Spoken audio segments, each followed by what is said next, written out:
त्वमेव माता च पिता त्वमेव बन्धुश्च सखा त्वमेव विद्या द्रविणं त्वमेव सर्वं मम देव देव। जय माँ, जय माँ, जय माँ। Okay, we continue with Bangladesh की यात्रा। This is 4th I think episode, right? Then this next chapter is Akhaura से ब्राह्मणबाड़िया। भारत की सीमा चौकी का नाम भी अखौड़ा है। चेक पोस्ट में इमिग्रेशन, कस्टम्स आदि निपटाने में करीब 1 घंटा लग गया। उसके बाद वहां से सामान उठाकर हमने पैदल ही बांग्लादेश में प्रवेश किया। सामने से एक हंसमुख युवक ने आकर हमसे कहा, दादा से मिलिए, बांग्ला में। तभी एक अत्यंत विनम्र, स्मितमुख, सौम्य मूर्ति वयोवृद्ध सज्जन ने आकर हमारा स्वागत किया। यही पिनाकी दा थे। उन्होंने और उनके भतीजे तपन ने हमें आराम से बिठाकर फॉर्म भरवाए। हम सभी के पासपोर्ट उन्होंने ले लिए। उसके बाद संपूर्ण विधियों से निपटकर उन्होंने उस मछली की दुर्गंध युक्त स्थान से शीघ्र ही हमारा छुटकारा करवाया। देयर वाज इतनी मछली की बदबू, I mean you can't stand that बदबू। इतनी बदबू पूरे शहर में, इतनी बदबू कि हमें ऐसे नाक बंद करना पड़ता था। That was one major problem we all had. जहां भी हम लोग जाते थे, सपोजिंग होटल में भी अगर रुके तो होटल में सिंपल एक सैंडविच मंगवाएंगे, उसमें भी मछली की बदबू आती थी। तो we could not eat that, we had to cook our own meal. That was a major issue we had. कहीं भी हम लोग खाना नहीं खा सकते थे। बांग्लादेश में ये एक कष्ट हमें बार बार झेलना पड़ता था। अखौड़ा ऑफिस के ही एक कक्ष में मछली पक रही थी। विदेश में भारतीय यात्री, खासकर वेजिटेरियंस, अपने नाक पर कपड़ा दबाकर उनके आहार के प्रति घृणा प्रदर्शित नहीं कर सकते, उसे सहना ही पड़ता है। हम 8 व्यक्तियों में से मैं और अमला थोड़ा बहुत बांग्ला बोल सकते थे। मैं इज उत्तरा, नॉट मी। और समझ तो पूरा लेते थे, पढ़ भी लेते थे साइन बोर्ड्स वगैरह। बाहर के लोगों के साथ बातचीत करके किसी तरह अपनी बात समझा देते थे और उनकी जान लेते थे। उसी प्रकार पिनाकी दा के साथ भी होता था। पिनाकी दा बहुत थोड़ा अंग्रेजी भी बोल लेते थे, समझ लेते थे। हमने घड़ी का समय आधा घंटा आगे कर दिया। बहुत प्यास लगी थी। तपन ने तुरंत मिनरल वाटर का प्रबंध किया। वे 3 वैन्स लेकर आए थे। एक में सारा सामान और अन्य 2 में हम बैठ गए। करीब 45 मिनट में पिनाकी दा के घर ब्राह्मणबाड़िया आ पहुंचे। हमने शुरू से होटल में रहने की इच्छा बताई थी, लेकिन वहां जाकर देखा कि मांसाहार की बड़ी दुर्गंध आ रही थी। स्वच्छता का भी पूर्णतः अभाव था। रजत भाई, तरुण भाई अन्य स्थान को खोजने के लिए गए। उस दरमियान पिनाकी दा का बहुत आग्रह देखकर मुझे उसमें सच्चा सरल भाव दिखाई दिया, अतः हमने उनके यहाँ रहने का तुरंत निर्णय ले लिया। मैं यानी उत्तरा, नॉट मी, ज्योति बहन, तपेश भाई और नवीन भाई उनके निवास स्थान पर रहे। हालांकि तपेश भाई बाद में होटल में शिफ्ट हो गए। हम सबका रात्रि भोजन पिनाकी दा के घर पर था। वैसे तो ब्राह्मणबाड़िया के संपूर्ण निवास काल में हमने 7 दिन उनके यहाँ भोजन किया। केले के पत्तों को धोकर स्वच्छ सुंदर तरीके से स्वादिष्ट बंगाली भोजन हमें परोसा जाता था। पिनाकी दा स्वयं बाद में भोजन करते थे। जब तक हमारा भोजन चलता था वे सामने बैठे रहते थे। उन्होंने हमें उनके अपने परिवार के सदस्यों की भांति रखा। उनका प्रेम, सद्व्यवहार, सौम्यता और नित्य स्मितपूर्ण चेहरा, इन सब से हम बहुत प्रभावित हो गए। उस दिन देखते ही देखते रात हो गई। सवेरे खेवड़ा जाने का उत्साह में हम सो गए। पिनाकिदा was really, he really took care of us, you know. मतलब all 7 days we were eating in his house. He was taking care of us. He would make us all sit, feed us very well, lovely bhojan, you know. So thank God for that. वरना ये बाहर मछली घर में हम लोग कहाँ खाना खाने जाते थे? It was impossible. Okay, now the next. Shri Shri माँ की आविर्भाव भूमि Khewra. So now all the details are given of the dates, you know, where all she went and what was her age group kind of thing. So this is 11/5/2007, वैशाख कृष्ण नवमी. श्री श्री माँ की लीला में बांग्लादेश के जितने स्थान 1816 से 1932 तक विशेष रूप से ज्ञातव्य है, वे इस प्रकार है. खेवड़ा 1816 से लेकर 12 वर्ष और 10 माह की वय तक. फर्स्ट, सुल्तानपुर में मामा का घर मामा बाड़ी बाल्य लीला. 2, चालना 7 से 8 वर्ष की वय में. 3, त्रिपुर ढाका नरुंदी 16 वर्ष 10 माह की वय तक. 4, आटपाड़ा ढाका के निकट विक्रमपुर जिले में 17 वर्ष 4 माह की वय तक. 5, विद्याकूट 6 माह. 6, अष्टग्राम 1914 में 18 वर्ष की वय में 1 वर्ष 4 माह तक. 7, विद्याकूट 3 वर्ष तक 22 वर्ष 4 माह की वय तक. 8, कस्बा Bajitpur Dhaka Bajitpur विद्याकूट Bajitpur. This is how she went, you know, this was the क्रम. बाजितपुर में कुल मिलाकर 6 से 7 वर्ष. नेक्स्ट, शाहबाग ढाका 1924 में 28 वर्ष की वय में आगमन. देन 10, सिद्धेश्वरी ढाका रमणा ढाका 1932 तक. उसके बाद 1932 में देहरादून के रायपुर ग्राम में आगमन. तत्पश्चात भारत भ्रमण प्रारंभ. This was the graph, you know, of how that finally she left Dhaka, Bangladesh in 1932 and then came to Dehradun. So, you know, it is nice to know all the details. I hope you people are appreciating all this that I'm reading, because I think it's very important for Ma devotees especially to know the entire thing. That's why I'm reading it. सुबह करीब 9 बजे हम 2 मोटरों में बटकर पहले ब्राह्मण बाड़िया के बाजार में गए. भारत से मेवा आदि कुछ भी भोग के लिए नहीं लाए थे. ये बड़ी गलती थी. बाजार में कहीं भी बादाम, काजू, पिस्ता या मूंगफली तक मिल नहीं रहा था. हमको बताया गया कि ढाका में ही मिलेगा, पर अब क्या करें. आखिर तपन को भेजकर किशमिश और आंवले जैसे बड़े बड़े नकुलदाने मंगवाए. चांदनी के फूल की कलियों की लंबी लड़ियों से मालाएं टंगी हुई दिखाई पड़ी. गजरे जैसी मोटी भी थी. ये सब तथा गेंदे की मालाएं और बहुत सारे गुलाब खरीदकर खेवड़ा की ओर प्रस्थान किया. बाजार से चलने में करीब 10 बज चुके थे. मार्ग में मेघना नदी के विस्तृत पट के ऊपर वाले पुल पर से गुजरे. करीब आधा मार्ग तय करने पर सुल्तानपुर आता है. माँ के मामा का घर सुल्तानपुर में था, जहाँ पर बचपन में माँ अनेक बार रही थी. सुल्तानपुर के प्रसिद्ध शिव मंदिर का सीधा ऊंचा शिखर सड़क पर से ही दृष्टिगोचर होता है. वहां जाने का हमारा कार्यक्रम तृतीय दिन का था. अभी हम सीधे खेवड़ा की दिशा में आगे बढ़े. ब्राह्मण बाड़िया से करीब पौने घंटे में हम खेवड़ा पहुंच गए. करीब 45 किलोमीटर दूर है.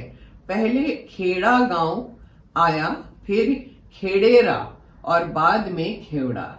गांव में बाजार के पास हमारी गाड़ियां खड़ी हो गईं। अब हमें पैदल ही आगे जाना था। समस्त बांग्लादेशी ग्राम्य प्रदेश पर वरुण देव की असीम कृपा है।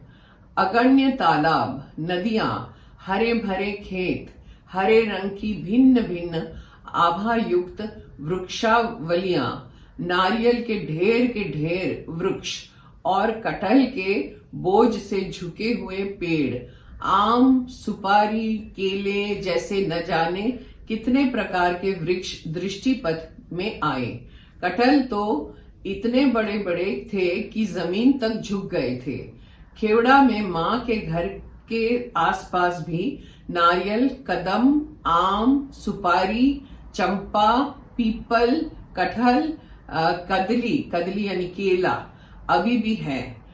स्वक्रिय स्वरसामृत पुस्तक के खंड 1 और 2 में माँ के जन्म स्थान के परिवेश का स्पष्ट वर्णन है। स्वक्रिय स्वरसामृत खंड 5 में भी ये वर्णन पाया जाता है। नीम पेड़, एक और नीम था जिसकी छांव में ये घर था। चलते चलते मन में कई विचार उठ रहे थे कि इस रास्ते पर माँ ने न जाने कितनी बार आई होंगी। निर्मला की गति भंगी के बारे में पढ़ा है कि नन्ही बालिका हंसती हुई कूदती हुई ही चलती थी, मानो स्फूर्ति और आनंद उल्लास की फुहारे बिखेरती हुई। हमने खेवड़ा में जिस दिशा से प्रवेश किया था वो था पूर्व की ओर का हिस्सा। उन दोनों में भी पूर्व पाड़ा मोहल्ला से ही प्रवेश था। इट वॉज कॉल्ड पूर्व पाड़ा। और माँ के पिता का घर पश्चिम पाड़ा में था। माँ जब पूर्व पाड़ा की ओर जाती तब 2 मार्ग थे। एक तो मैदान व जंगल के बीच होकर जाता था और दूसरा मुसलमानों के घरों के पास होकर जाता था, जो छोटा मार्ग था। हम जंगल, तालाब, मैदान आदि को पार करते हुए श्री श्री माता आनंदमयी आश्रम आ पहुंचे। Walking was a lot, we had to go on walking. It was like that. So, और गर्मी बहुत, क्योंकि मई का महीना था, पसीने से हम लोग लथपथ हो जाते थे, बट इतना उत्साह था कि ये करना है और इतना we were in a different world. जैसे हम आजू बाजू भी देखे तो लगता था जैसे पूरा वायुमंडल ही अलग है कहीं। So it was a different experience. हमें कोई फिर फिक्र नहीं थी कि हमें गर्मी लग रही है या हमें क्या हो रहा है, कुछ नहीं। We just went on and on, पसीना पोंछते गए और चलते गए। 100 वर्ष से भी अधिक आयु के श्री माणिक महाराज हमसे मिलने के लिए आश्रम के बाहर ही खड़े थे। साथ में और लोग भी थे। हम लोगों में जिनके पास कैमरा था उन सब ने माणिक महाराज के साथ हमारा ग्रुप फोटो लिया। सामने माँ के नाम का हाई स्कूल उच्च विद्यालय है। आश्रम में जिस बड़े कक्ष में माँ रही थी वहां दाहिनी ओर माँ की तस्वीर स्थापित करके मंदिर बनाया हुआ है।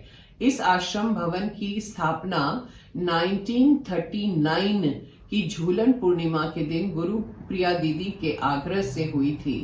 1992 के मई महीने में यहाँ शिव प्रतिष्ठा की गई थी। प्रणाम करके भूमि स्पर्श करके हम माँ की आविर्भाव स्थली की ओर आगे बढ़े। दूर ही से वृक्षों से घिरे हुए मंदिर का दर्शन हुआ। ऐसा लगा जैसे लोकालय से दूर एकांत स्थल में माँ विराजमान है।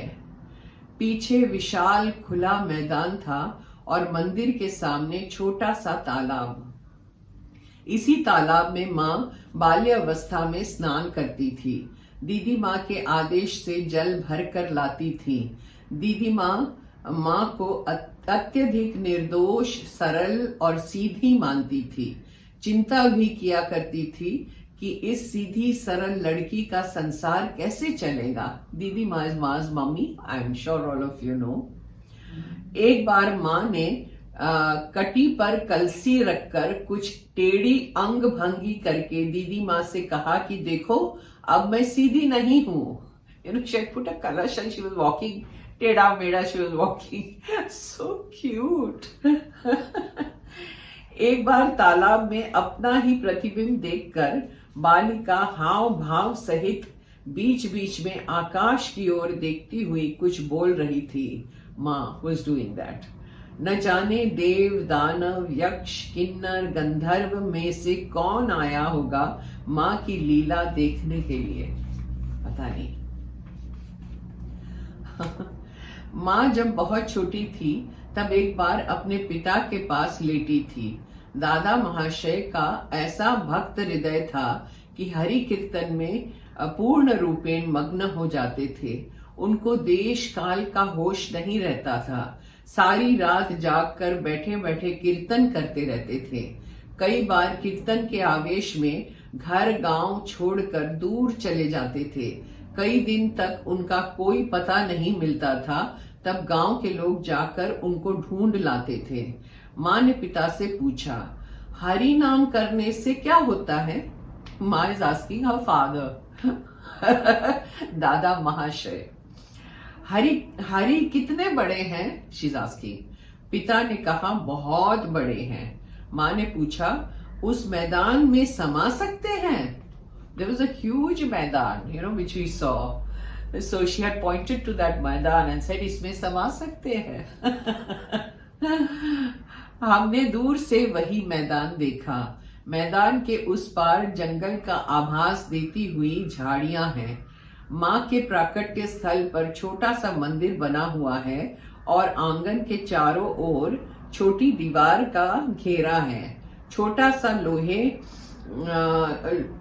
सा लोहे की जाली वाला दरवाजा है जहां पर प्राय ताला बंद रहता है। मंदिर के बीचों बीच पत्थर की ऊंची वेदी है जो प्राकट्य स्थान है और जहां पर पूजा होती है। 1937 के जून या जुलाई में माँ का खेवड़ा आगमन हुआ था। उस समय माँ का नाम सुप्रसिद्ध हो चुका था। गुरुप्रिया दीदी अपनी डायरी के खंड 4 में लिखती हैं कि माँ के दर्शन करने के लिए बहुत भीड़ हो गई।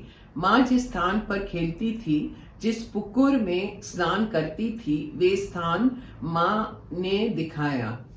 वृद्ध वृद्धाएं भी माँ के चरणों में गिरकर प्रणाम करते थे।